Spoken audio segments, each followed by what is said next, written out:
Hello, I'm Lisa German, University Librarian and Dean of Libraries, and I'm pleased to welcome you to the 12th Annual Pancake Poetry Reading.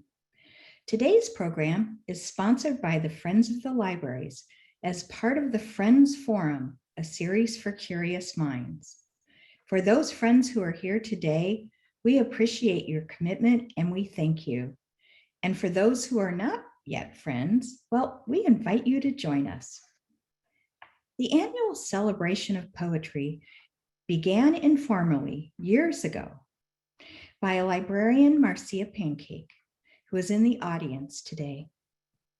Marcia was an extraordinary librarian, dedicated to advancing poetry and literature.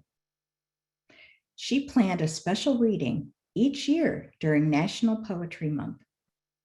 When she retired, we continued the tradition and named this series in her honor. Today, we are delighted to celebrate Deborah Keenan and her poetry.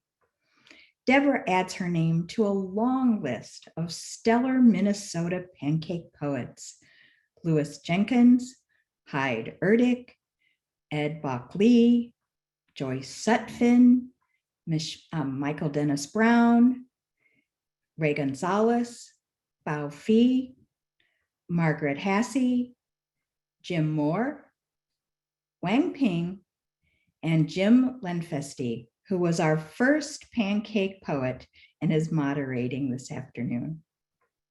As we begin the program, you'll notice two buttons at the bottom of your screen.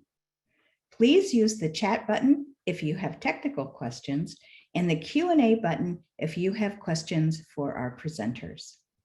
You may submit your questions at any time, and we'll get to as many as possible later on in the program. The University of Minnesota Twin Cities is built within the traditional homelands of the Dakota people. It is important to acknowledge the peoples on whose land we live, learn, and work as we seek to improve and strengthen our relations with tribal nations. We also acknowledge that words are not enough.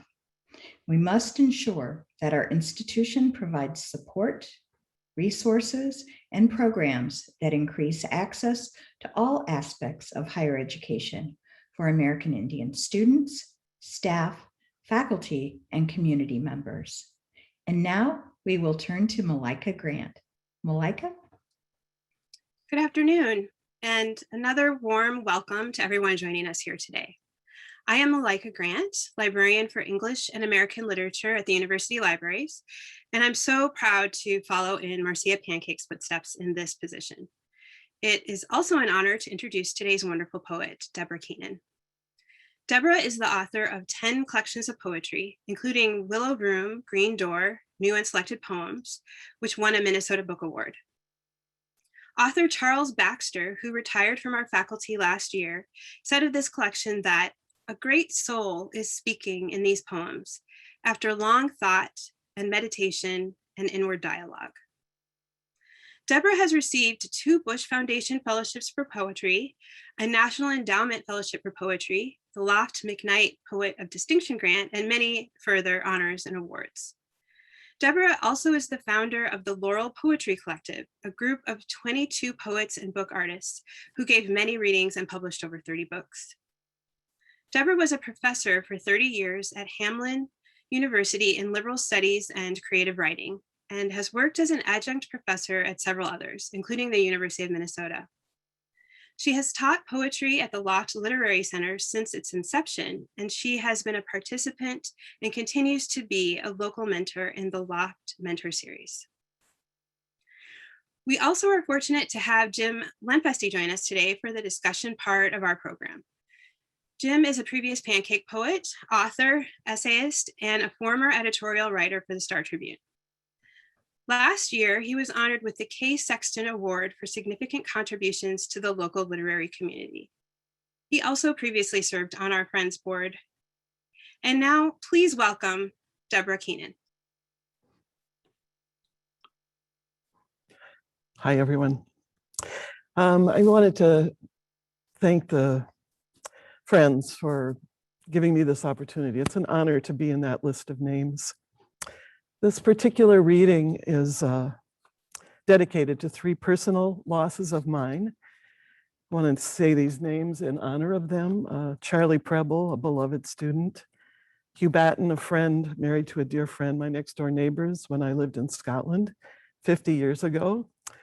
Rosalind, our 3rd grandchild, born June 28th. And lost to us August 9th, 2020. I want to do shout outs to my kids, my grandkids, my beloved students and friends and relatives. My husband, Stephen, the in real life audience member, who I've asked to represent all of you, and he graciously accepted. I'm just kidding. I think I did ask him. And a bowed head. To all we have lost this year and in the past through violence and casual indifference and vicious, endless, racist thoughts and actions. So the readings for everyone on that list and more. Thanks all of you who decided to register. I'm honored to be asked to be part of this. I remember being at Jimmy Moore's reading and Michael Dennis Brown's and Ed Bockley's and Hyde Erdrich's. My thanks to the Friends Forum and to the Pancake Poetry series. The reading will be brief. I've chosen mostly poems from my most recent manuscript. It's called The Saint of Everything, and if time expands, I'm going to read a poem from Goodheart and a poem from Kingdoms. We will see how fast I go. This manuscript began as a collection of poems about murder, murderers, saints, and artists. It has evolved to let in a few poems, childhood moments never written about. Some key poems about the world, about bitterness and judgment and praise. First, I want to read a poem called Making the Map of the World. It's a title that runs through three of my books. It starts with a Thomas Hardy quote, which is so beautiful, from his heartbreaking book, Jude the Obscure. It was a windy, whispering, moonlit night. To guide himself, he opened under a lamp a map he had brought.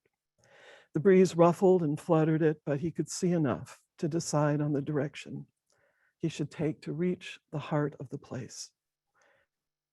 To understand another's map of the world, our duty, fear, and joy. To walk out into the windy, whispering, moonlit night, to carry the lamp without complaint. Next is one of the saint poems from the book, The Saint of Childhood Says No to the Dreamland Tree. No to the shaking, no to the guarding of sheep, no to the lullaby and good night. No to sweet and low, sweet and low. No to the old mill stream, no. No to the curtains opened or closed, no. To the nightlight shaped like a crescent moon, no. To talk of tomorrow.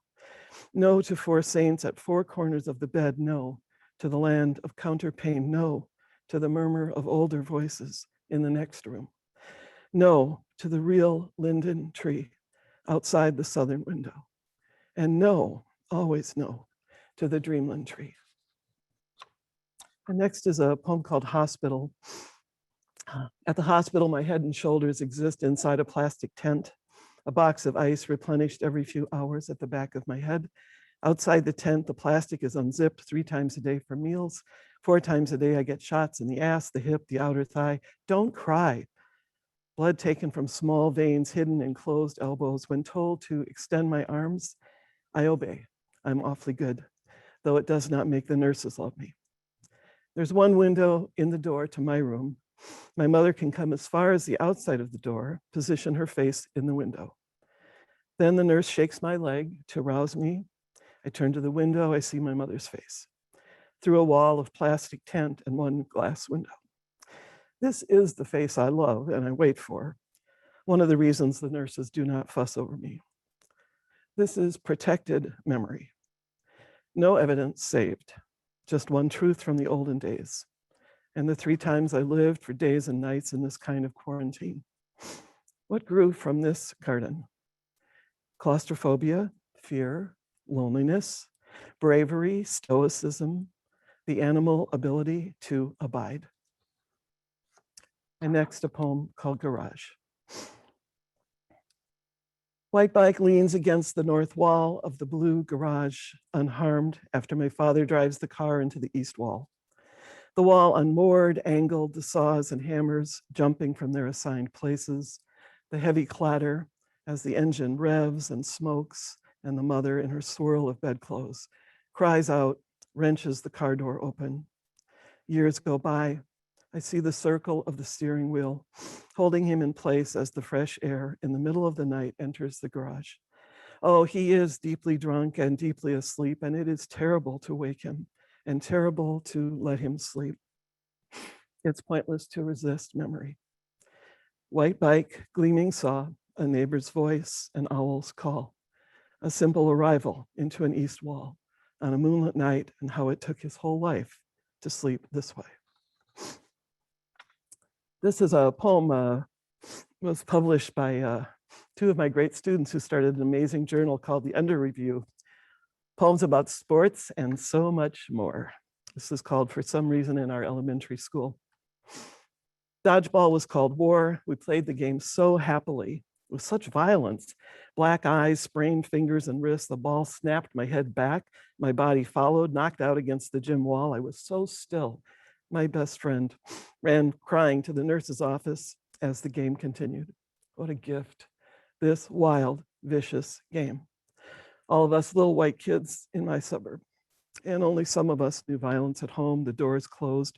But here on the court, in a game we called war, we reveled in our primal instincts to hit, to hurt, to survive, to be finally alone, triumphant on the wooden floor. The nurse slapped me back to consciousness, and whatever dream I'd been having was lost forever. So the problem with giving a reading and half crying is that your nose starts running. So, oh well, very glamorous. The title of this next one is from a Lee Young Lee. No, I teach Lee Young Lee, so of course I would say his name. This is Lee Child, who writes brilliant, strange, excellent mysteries. He has a line in one of his books, The Heartland, where the secrets are. And I've been having a lot of discussions about the Heartland lately, what we are supposed to represent. The couple found the body caught in a fallen tree. She was not a toddler. She had the grown-up beauty of a 4-year-old. The couple who found her wept. They had coveted her. They hated the couple who made her. Dear little afterthought, dear little worshiped one, 12th of the 12, and only the second girl. They did not call the cops. One waded into the creek, pulled the little girl away from the arms of the tree, pulled the girl close and handed her to the other. That one lifted her and laid her in a hollow that the deer had made. The girl's little blue sweater was held in place by a knife, piercing the sweater and the girl at heart level. The couple said a brief prayer and covered her with leaves. In the Heartland, there are many murders, and most murderers unnamed and free. The couple waited for the snow to cover her small body. This is a poem that was in Tin House right before they switched just to book publishing. I want to thank Camille Dungy for choosing this poem in the Heartland poem for a place in that beautiful magazine. Animals above me. My neighbor cradles a coyote at the top of the hill behind my house. She is screaming at me to stop being so afraid. Then the keening yet ecstatic cry of our neighborhood hawk, and then the plunge, the lift, the rabbit crying, and worst, the nightly dreams of the snake, huge, yellow, and green on the high shelving in my old house. Sometimes the bedroom, sometimes the dining room. The dream makes me sick, and I wake from it every night between 3:30 and 4.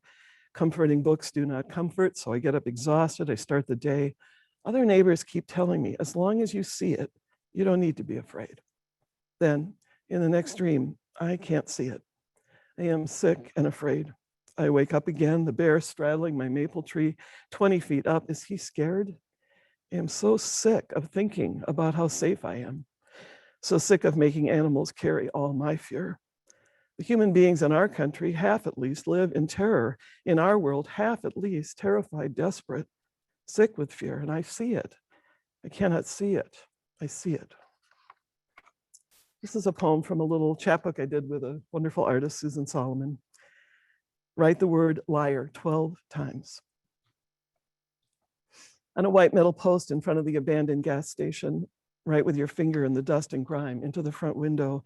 I need gas before I get on the freeway to visit my grandma. Why are you closed? Into the gravel and dirt outside the locked bathroom door, right in huge black letters. Help me, see me from the air. You won't get far, not to the freeway, that's for sure. You can name 12 liars by heart, or you could name the 12 lies the liar told you. You might not see your grandma again, and a kind of desperate sadness sweeps through the prairie grasses toward you. You lied to her once only, but you're just the fool who never plans ahead, never fills the gas tank, who can't make it to the freeway ramp. Who were you going to be? This is the question that haunts your days and nights. You're out of gas. Lock your car, start walking. In the olden days, someone safe would stop, give you a lift, no price to pay. This poem is written in honor of my mother, the good heart of my book called Good Heart. She grew up in the mountains in Salt Lake City, Utah. And anyway, she loved the mountains. She had a lot of vertical energy. She liked the tops of things. Crests of waves, teapot lids, the softest hair on a baby's head. She was never afraid on mountain roads. She took the curves. She wanted to find the old lodges, wanted to see how weather reclaimed the front porches. The old stripped bare timber, always hoped some mountain lion might be waiting in one of the guest rooms. She thought her spirit always ascended. She believed in almost all religions that made good use of the sky. She was kind of holy. She was kind of a sacred person. She lived a long time, and then she didn't participate much in her dying. Indifferent and radiant, then gone. And this poem is called Young Wolves. It comes from a million drives from our home to the airport in the dark of early morning, taking my sweet husband to the airport to go off to another country and do good work. This is Young Wolves. I've had so many arguments about how they had to be coyotes, but unfortunately, I'm very sure they were wolves. So I don't really want to talk about it. Young wolves. Running up from the railroad tracks, crossing the bridge, no cars on the avenue except mine. It's 5 a.m, 2 wolves, 1 car, 1 woman. I drive slowly in the dark. I hit my brakes. Gray fur flutters as they run in front of my car, as the wind blows from the south, gives them something mild and invisible to run into. Child wolves, get out of the city before sunrise. Consider the times we live in. Keep running.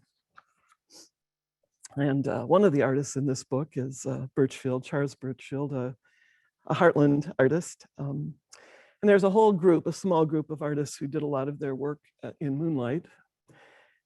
So this is Birchfield in the Moonlight. The painters who paint by moonlight belong to a secret group of the living and the dead. Birchfield sees Ryder at a canvas in the almost dark. He weeps to see his hero in the shadows at work on a depiction of a purified night tree. It is terribly lonely under the light of the moon. When the living painters see one of their dead at work, it inspires, but it hurts them. When one of the dead sees another dead artist at work, there are almost always tears. This is a poem called After the Shipwreck. A lot of my students who are watching today, I often assign this beautiful hybrid piece by Paul Valery called Crusoe, and I'm a little obsessed with shipwrecks. And I think that I make all my students write poems about paradise. So here's me doing my own assignment. After the shipwreck. Paradise can't have people, so they all died. The wooden sides of the ship, bleached in the sun, smoothed by waves, were salvaged by artists on their way to another island. The paintings done on this soft wood have lasted over 400 years now. Curators feel their hands tingle and shake when allowed to hang the paintings in their museums. The wandering artists died so long ago, just like the sailors before them. Not shipwrecked, no drama. They lived together, and one by one, they died. They knew their best work had been painted on the wood from the ship, and though careless in so many ways, they protected the paintings, which hang in all the great museums, anonymous and brilliant. This is called The Saint of Abandoned Nurseries. This is another saint in this collection of saints in this book. I think we've covered murderers and saints and artists, and so we're doing pretty well. I think we're hanging on. The time is working. This is dedicated to my friend Susan. The Saint of Abandoned Nurseries, not babies, plants, trees, flowers. Susan and I would go there when the mood and the day matched, hidden away off a freeway built for a suburb that never happened. As if the thought of all that land outside the city made the contractors weary, the idea of all those people appalling. The man who owned it had a past and a small staff of ex-cons, or not, maybe just renegades, secret citizens in a country with bits of nature for sale. The whole nursery was wrapped in heavy plastic. Old cats wandered the wet floors, stepping with delicate feet over the green hoses. Ignoring the mice skittering between the flowers, it was so easy to be there. All the plants dripping and the few customers sweating under the plastic, and the owner counted the plants. And if we bought enough, he'd point to some tables near the cash register and he'd say, "You can choose free flowers from those tables because you two are great customers." And we were. Giant geodes rested on a shelf behind him in huge pieces of red and gold glass. He was a good guy, exhausted by freedom. They shut him down. Something about back taxes or other plants growing under plastic where customers weren't allowed. The Saint of Abandoned Nurseries guards the place now. She walks the aisles. She rounded up the old cats months ago. She took them to the Humane Society, though she knew how few people would choose them. But she is the Saint of Abandoned Nurseries, not cats. So she doesn't dream about those cats too often. She just takes her knife, slices through the plastic, lets the wind and the rain come in. I think time is holding up, and I think I've got a couple more poems to go. We'll find out right now, won't we? Are we okay? Okay. Thanks to Mike and Mark who are running this whole shindig. I thank God it's not me because I'm such a tech wizard. This is called I Knew Her Once. This is from my book, Good Heart. Starts with a Jean Garjou epigraph. She prays now to the smallest thing under the black brocade of pines. She prays for the wind muffled in them, for the fields and the shimmer of butterflies. For valerian and dianthus and columbine, she prays to pray, but she cannot start. I knew her well and once and long ago. I knew her beautiful, wise, and angry. Knew her warm and kind and right, knew her wrong and sorry and still. I knew her young and nothing's changed. Knew her small, a bird, a shipwrecked thing. I knew her well and not so well, knew her broken as glass, strong as wind. I knew her holy, drenched and white. I knew what prayers she finally said. I knew her when sky was only sky. I knew when her nerve flared and fled. She prays now to the smallest thing. I never see her anymore. I knew her well and not so well. Knew the pines and columbine. I knew enough to leave her there. I tried to put a lot of wind into the reading today since I write about it all the time, and several of us have been talking about wind in the last few days. So I kind of went on a wind-crazed march. A little shout out to Kelly Maurer for quoting this poem to me. And here it is, The Wind. What have I thought of love? I have said it is beauty and sorrow. I have thought that it would bring me lost delights and splendor as a wind out of old time. And Michael Burkhardt said, the wind isn't loving anyone. And though I loved the poem, and though betrothed can make me cry, all that terrible distance between said and thought. And all those lost from my life, all I really know is that the wind, now and then, and every day and night, my whole life, does love me, a most faithful, constant lover, whom I write for in every book, who when gone I long for, who returns and returns again, loves some days with rapture, some days merely methodical, taking down the leaves out of duty, but in my lifetime has refused to die for love, I know, of me. And I'll end this reading with a poem from my book, Kingdoms. It's turned into a beautiful broadside by Georgia Greeley, and it was published in Orion, which is one of those beautiful magazines you hope that before you pass out, you might get a poem in there. So I feel very lucky that it ended up there. And thanks, all of you. Wherever you are, you mystery people, I really appreciate you taking some time. I should say, there's going to be an interview with Jim Lenfestey, which is kind of scary to me, but I'm sure he'll enjoy it. And then you can send in questions, and we will try to answer them. I meant to say that. Not getting tired of the Earth. He can go to the moon and Mars too. He can take his patronizing face, his vicious voice, his appalling definitions of loyalty. He can go. The rest of us, we need to not get tired of the Earth. We need to care for parrots, even if we don't. We need to revere sand and buffalo, butterfly weed and dunes. We need to not get tired of the shattering beauty we live with. We need to not get tired of wacky little city gardens. We need to not get bored with starlings circling, the holy crows calling, the prairie grass replanted blade by blade. No sleep, no sleep. Or at the very least, no sleeping all at the same time. The ones who want to leave for Mars seem never to sleep, yet seem unable to hear wrens arrive in spring or the last lion roaring out his furious golden protest. They won't get tired of the Earth. We'll love the moon from here. We'll rejoice when those who do not love the Earth can only imagine it from their new permanent homes in the sky. Thanks so much, you guys.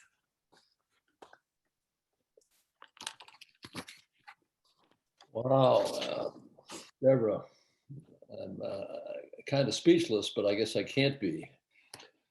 As Deborah assumes the Zoom position before her computer, I want to remark on a detail that's not known, except by me and by Deborah in her biography.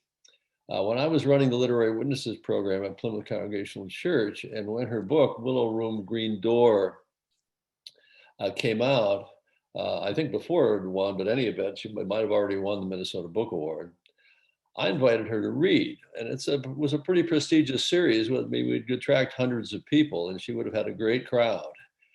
And she said, "Thanks a lot for inviting me, but instead, I think you should invite the Laurel Poetry Collective." They are a group she's worked with for a long time, the Laurel Poetry Collective, but they were not Deborah Keenan. And I wanted this Minnesota Book Award winner, this author of this beautiful book, Deborah Keenan, to read. And she insisted, no, that it would be her friends that she had worked with all these years, over 20 years, I understand, maybe much more now, because they had just come out with a book. Well, we had a wonderful program with her group, the Laurel Poetry Collective, without Deborah Keenan. But I just want to let you know what I guess you know already from her reading, how generous she is to others. So Deborah, can you hear me? Are you ready to roll? I can hear you. I just can't figure out if I'm visible. No, you're visible. There. You're visible. Excellent. Excellent. You asked this question, who are you going to be? So you've got all these gifts and this stunning commitment to poetry and the writing community. I call our city and our region Paris on the Prairie. Writers move here now. This is the place to be. It was Paris once, New York later, San Francisco. It's here. You're one of the reasons for that. You were involved in Compass from the very beginning. You've been teaching at the law for 45 years. You edited Milkweed Editions. I mean, this is unbelievable. What was it? Why poetry before all that, Deborah Keenan? When you were just Deborah Keenan, before you were married and kids, before all of that, what was it that that drew you into this world that you have contributed so much? Yes, sorry. I guess I would say a couple of things. Is this legit? Okay. Yeah. I think that my brothers and I had parents who expected us to be something. I don't know if my brothers are tuned in today, but I'll just say I think our parents expected us to be something. And I didn't think I was quite good enough to be a nightclub singer, which was one of my top 10 choices. I also meant to be on Broadway back when I was someone other than me right now, but that didn't quite work out. I have to say that the main thing about my life is that my parents were both readers. My father would be first in line to get the new Robert Frost. every time it came to the bookstore, and books were huge in our family. They mattered, they were sacred objects, and so I really was brought up to be a reader. It was only when I began college that I started understanding that there were students who were my friends who were actually creative writers, and I found it kind of insane on some level because I just thought the best thing was to read. But anyway, I went off to Scotland when I was very young. I got pregnant over there. I was sick as a dog, and I started writing and painting every day. And by the time that year was done, I was a writer. So, Well, you just mentioned painting, because I'm skipping ahead of my own questions. Then there are many that are filling in here, but you also are a wonderful collage artist, and the collages are, in a way, it strikes me, not dissimilar from your poems, where you put things together, that these beautiful things that weren't together before but come together.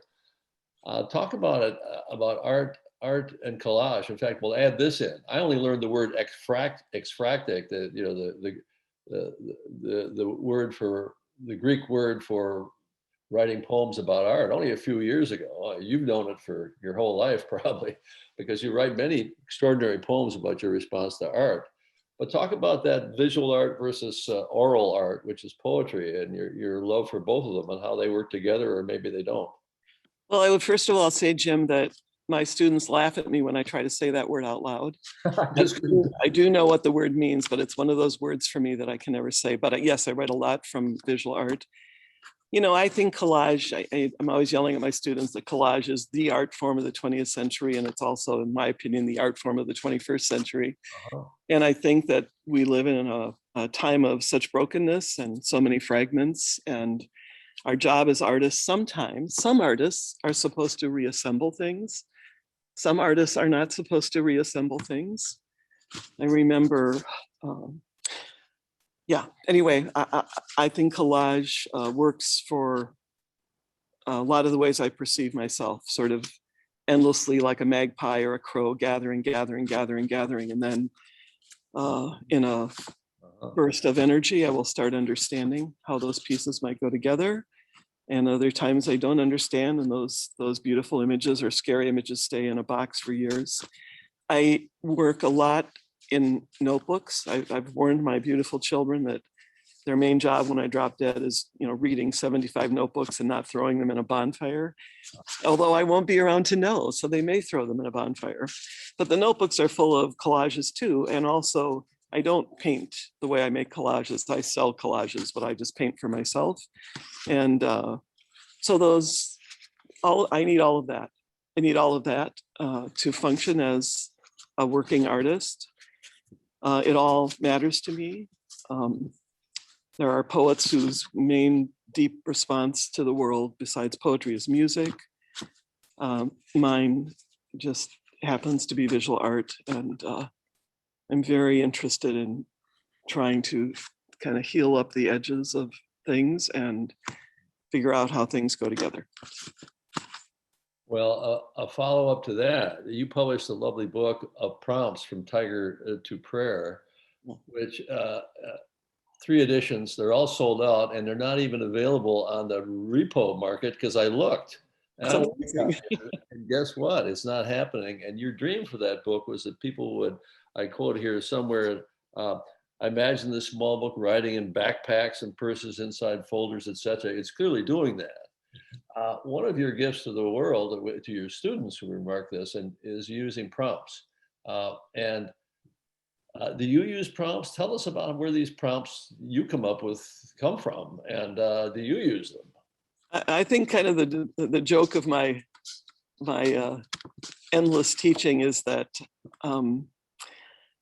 I give 1 million prompts to my students, and I believe in them utterly, and I read poetry that I teach them so carefully so that I can give them some of the ways I want them to think about where they could go from that beautiful poem to their own. But I only do a few of my own ideas out of the thousands, I think now. My students at Hamlin used to do sheets every Christmas called Kenanisms, and they would hand them out as a goodbye present at the beginning of holidays. And those were kind of a slight removed from the prompts and the ideas. In this new book, the only two that I can think of the animals that you choose in a time of jubilation. That was a assignment I gave to my students, and none of them ever did the assignment. So I read it instead. And what I said about Paul Valery and about Shipwrecks and about Paradise, because I talk about those two things, I did end up finally going, all right, I have to do this. I would say I have a fevered imagination, Jim. It kind of contrasts with my very calm daily life. I'm not interested in drama at all. And so for me, it's here. Well, let's talk. We have many questions, so I'll ask you a few more questions and then we'll get on to the ones that I could see here. But so let's talk craft. I mean, so you have this fevered imagination and you're not using the prompts, you're pounding into your students, or you're opening up for your students. Here's something I noticed reading your early poems. There's in a poem in the early days called The Exactness of Imitation. It was a path through the woods at dusk. Anyone could understand. Anyone could get up from the table and walk the path. That reminds me very much of Robert Frost's The Pasture You Come To. You invite the reader in. And I think in all your poems, I mean, so many poets have a hard time doing that. This is part of you. I mean, I've never read a poem of yours that I don't feel invited in to follow it along. Do you have an audience in mind? Do you have people in mind? Anybody in mind, or is that on your mind as you proceed? You know, what's on my mind is, can I be absolutely understood and still can there be extraordinary mystery? That's on my mind. I know I have some readers who are, I would say, faithful readers, and I am so grateful for all of them. I am a local person. So when my books have traveled beyond the local sphere, I think what's lucky for me, my particular career, is that I have never stopped getting letters and emails from people in all these years. My poems end up at workshops and they end up in retreat centers, and I am usually very unclear how they got there, but I feel very fortunate. I love the way poetry travels. I think poetry travels in very odd ways, which is what is interesting to me about it as an art form. I think poetry is not dominating. I don't believe in poetry as a kind of malevolent power. So I like that it just keeps on traveling and people kind of find it, and maybe they claim 3 poems out of 300 and say, those are my 3. And that is an honor to me. So I don't know. I think I got kind of lost trying to answer that one. No, that's beautiful, because and so the answer is yes. The answer is yes. I have to say, care to be understood. You care. I mean, you deeply care to be understood. I do, but I do want to be clear that I have a lot of incredible colleagues and friends who are poets who that is so not a thing that they carry. And their poetry is extraordinary. So I want to be clear here. There are so many ways to be a poet. And most of us tend to, once we get published, we kind of find the people who respond to the way we use our voice. And that's, lucky. It's lucky. But this is a sign of your deep generosity again, because we're talking about Deborah Keenan today, and you do that, and it's a beautiful thing for we readers. So let's talk a question of form. Your poems seem to, for me, they're kind of like a stream spilling down, going over boulders and rocks, and they flow so beautifully. And I don't know how common that is, to be honest. So I wonder, God, do you fret line breaks and you sweat sound and sense? And how do you make the actual poem? I only have about 5 poems published that have rhyme, interior and margin rhyme, because I think rhyming is extremely difficult. But I'm like at the end of Garage, I'm really working with wall and owl and all those dark, intense sounds to match with my dad's suffering. And so I think about it, but I have to say, I'm always very cavalier about giving my students line breaks. I'm busy handing them out right and left. And I tend to think, I mean, really only, I tend to feel pretty confident when the poem spends so much time here or on pieces of paper that I'm writing sitting in a car, that when it finally ends up on the page, I feel pretty confident. Whether I'm right or not, that's a different thing. I feel like I get how my voice is gonna hand it over. You know, my students who are spoken word students who are just amazing poets, and you know, they're very careful to remind me that when they speak their poems, that's the art. But when it's on the page, that's an artifact. And I really understand, you know, for me, I'm grateful to have books, but I also, you know, I'm so nervous today. I've been nervous at every reading I've given for 40 years. There's something about translating it off the page into your voice that makes it come to a different place for people, I think. Well, I agree with that. I would say you have a wonderful voice. I mean it. It's warm, and the warmth of your voice is echoed in the warmth of your poems. In fact, this next question, I can't recall one bit of opacity or precious language or insults to the reader in any of your stuff. How much of this poem making you're doing is an act of discovery for you? Oh, lots of it. Yeah, you know, when I let's say for a million years of my life, I remembered what it felt like to be in the hospital when I was a little girl. I never wanted to write about it. And then there was this day after my mom passed away when I thought, oh, I want to write about that. I want to write about her face in the window.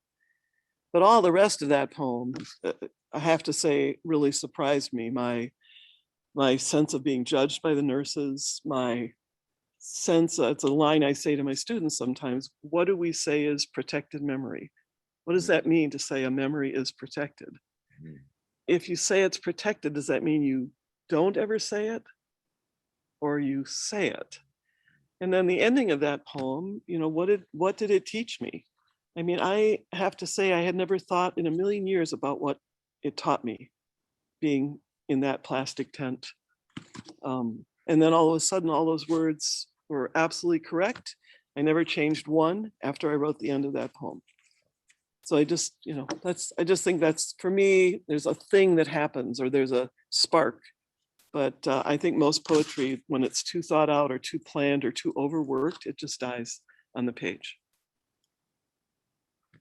Ground mic feedback shreds. So there's a line of yours. Who had trained her for the long view? You know, a rhetorical question in the poem, but I'm going to turn it into a real question for you.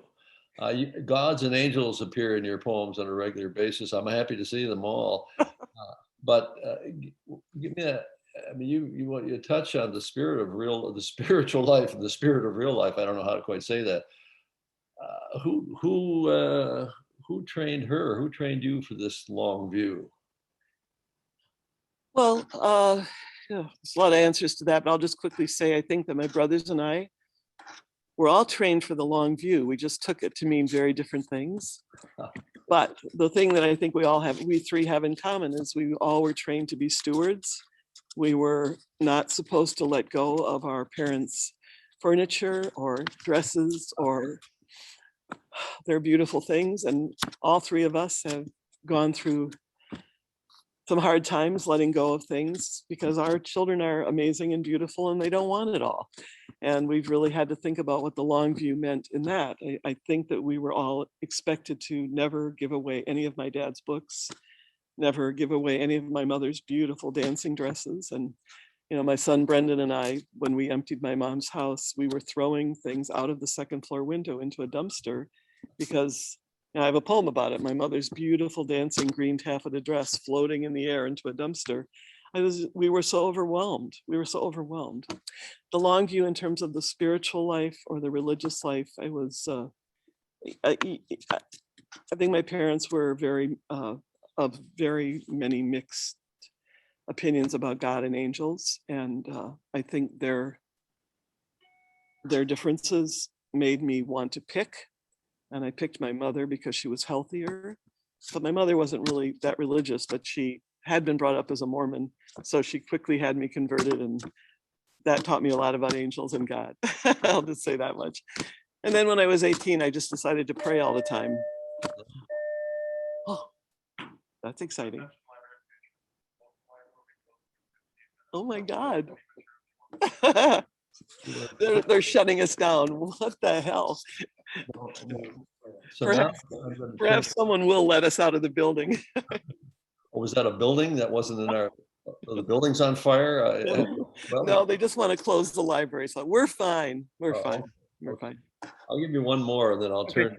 I have many more, but I'll just ask one more. This is your titles are all great. I just love your titles, and again, reader friendly. They lead the reader into whoa, what's happening, or where's this going? But it's all interesting.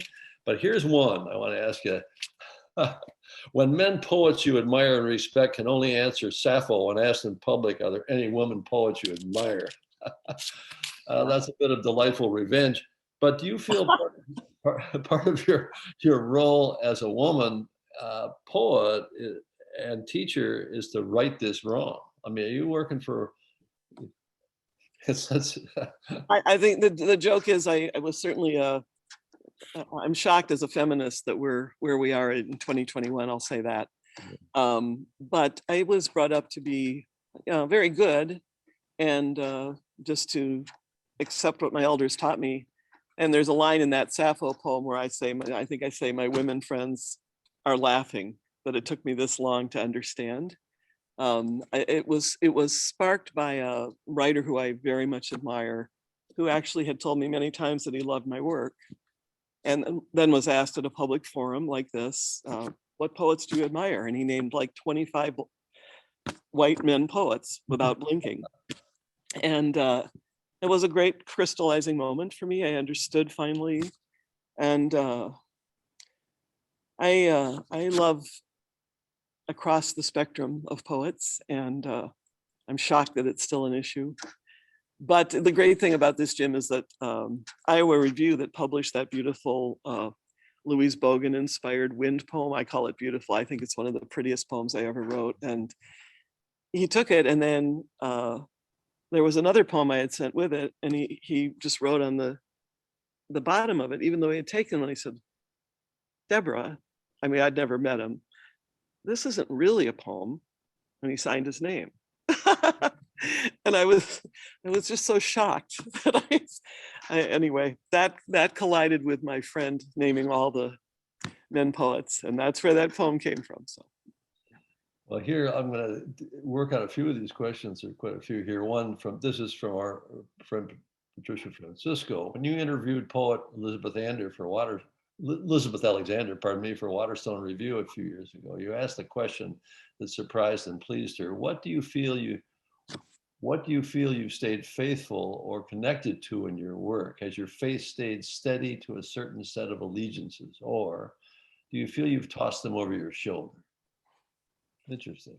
Well, Diane LeBlanc, a wonderful poet, and I did that interview, and we were so thrilled because Elizabeth picked it for her collection of essays and interviews, because we worked hard on that interview. I love Elizabeth Alexander. I love what she represents and who she is, and I love her work. And I really wanted to ask her questions that I had never seen anyone ask her in all of her interviews. And she was great. She was just great. And she really loved the questions, which made Diane and me very happy. I have stayed faithful to the creek where I grew up. I have stayed faithful to my brothers. I think I've stayed faithful. I hope my children feel I've stayed faithful to them, and my grandkids, and my beautiful husband, and my friends.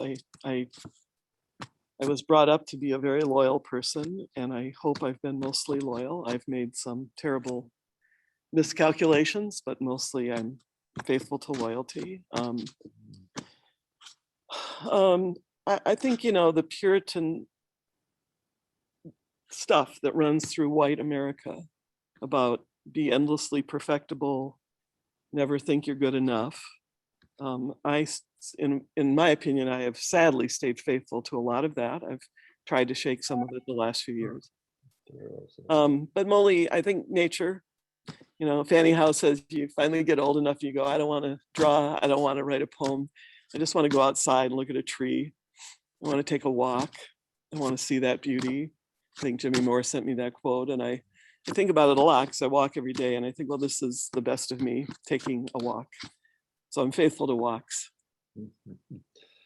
And then you have a beautiful poem, I think, called "The Tree" or "The Trees." Oh my heavens! Yeah, that was a great poem to write. Yeah, it's just marvelous. In fact, it's I just taught a class in Robin Wall Kimmerer's book, and you encapsulated that remarkably in that poem of yours. So this is from Cecily Conchar Farr. I wonder if you have a theory about why poets work so. Sorry, I wonder if you have a theory about why poetry works so well as our language of loss.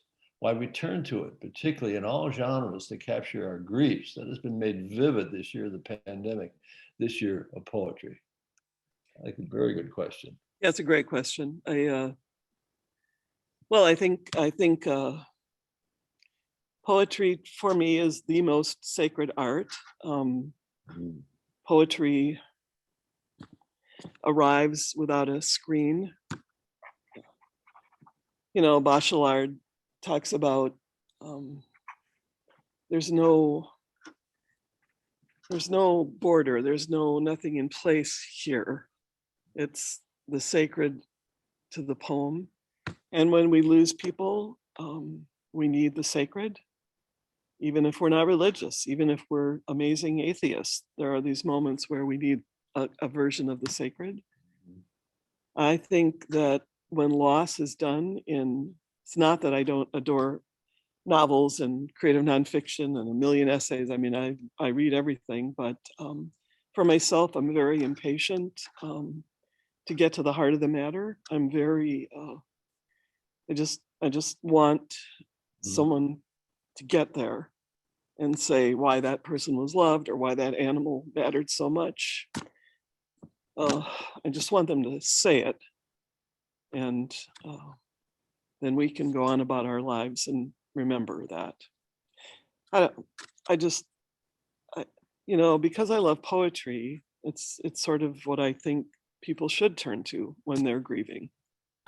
You know, if they need to turn to language. Now, people who are grieving sometimes can only turn to music or only turn to a painting. I just think the arts in general essential. But yeah, I don't want to read a 400-page novel. I mean, Thomas Hardy can break my heart in every novel, but I don't want to read a whole Thomas Hardy novel when my dog dies. You know, I hope this is being recorded. These responses are, frankly, I have no idea, but we'll see. No, I don't either. But Well, the answer is yes. Someone who's got very much power here said yes. I'll just add a detail. I've been leading these poetry classes on Mackinac Island for years, and in the very early one, an elderly woman who was a good friend attended, and she, her son had just died, dropped dead. He was a member of the Michigan legislature. And she was in her 70s at the time or something, but she just said the first words, I'll never forget them. Why is it when I'm in grief, I turn to poetry? And in fact, she said, and not scripture. We can let that hang in the air, but yeah. She said that it's unforgettable line just to reinforce this. So this attendee requires, have all the events of the last year inspired you to write more or less? Have they changed the style or content in which you want to write?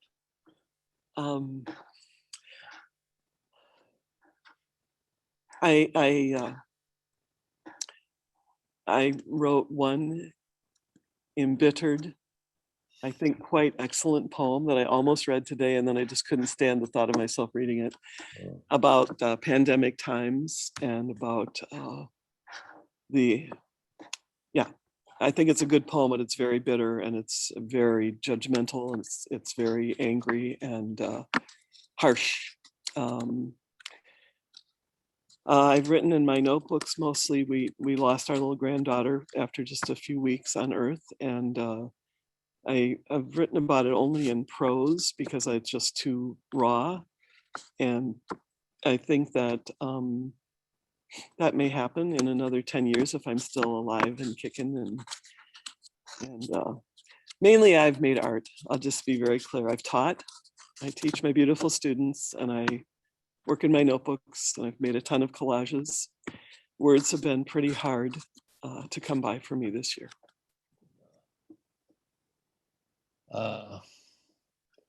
Paula Reed Nicaro, if I have that correct, asks, is there a proportion of time you spend daily on visual art and verbal art that seems to work best for your creative process, that allows synchronicity and inspiration, which you're full of, and a craft to interact the most effectively between the mediums? I guess I would say on my best days, I work in my notebooks at least an hour. I get a lot done in an hour. I think a lot of people with kids get a lot done in an hour. So I learned how to get a lot done in an hour. I'm certainly I'm in much better shape as a human being if I get to my notebooks. I've certainly said to my much loved students, get to your notebooks every day. Don't just go to despair. Get to your notebooks, draw your drawing, do that stuff, write your first draft. I'm at my best if I can get there for an hour a day, some days more. There's a week a year where all I do is visit with my friends and make art, and those are extraordinary weeks. But usually in my real life, in my regular life, in my real life, an hour a day